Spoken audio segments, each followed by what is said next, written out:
Not all perfect timing turns out a happily ever after. Bunch of people believes that the perfect timing always ends up a fairy tale like story, excluding me. Instead of feeling an enchanted and magical experience, I ended up on a traumatic and I must not go back experience. Do you want to know why? So the story goes like this.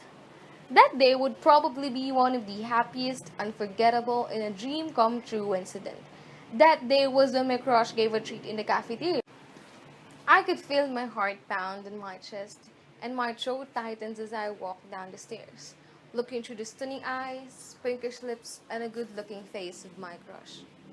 I even could not only feel the butterflies in my tummy, but instead all the animals yelling and blushing and then cheering for us. If only I could jump off the stairs and hug him, I would do it. But no, he is only just my crush and will remain as my crush. Those sunlight hours, I knew that something beautiful was beginning, and it was too beautiful that I did not want it to end. So I savored every precious minute of it. It was never a dull moment with him. We shared moments together. I roughly laughed at his corny jokes, up to his boring stories. I constantly smiled at him all throughout the break time. In the middle of building an enchanting memory with him, that is when it happened. I suddenly felt a meddling gas coming from my inside, wanting to deploy and to suffocate people around us. Keeping myself out of shame, I told him that I felt weak and I probably needed to go back to our classroom. But he refused. He even asked for the last 5 to 10 minutes, and then I was like, who am I to reject his offer? My mind kept yelling for an alarm saying, oh God, please help me. A dangerous explosion is about to blow up. This is really a bad timing. I felt like I was being stabbed by a bunch of tiny forks. The more I tried to stop that bad air from coming out of the door, the louder it knocked and wanted to come out. I vainly tried to contain until I could not hold on any longer. I was torn between telling him the truth or just let the fart speak for itself. There was nothing I could do. The only thing left in my mind was letting go.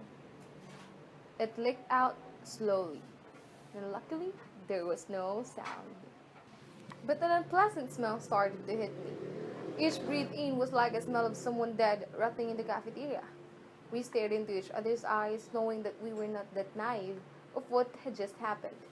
We were acting like we were under siege by gunfire.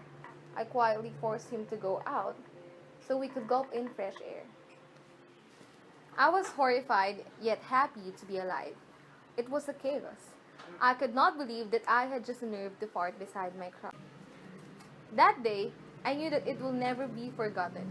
Nevertheless, I am still grateful that our friendship became stronger after what had just happened.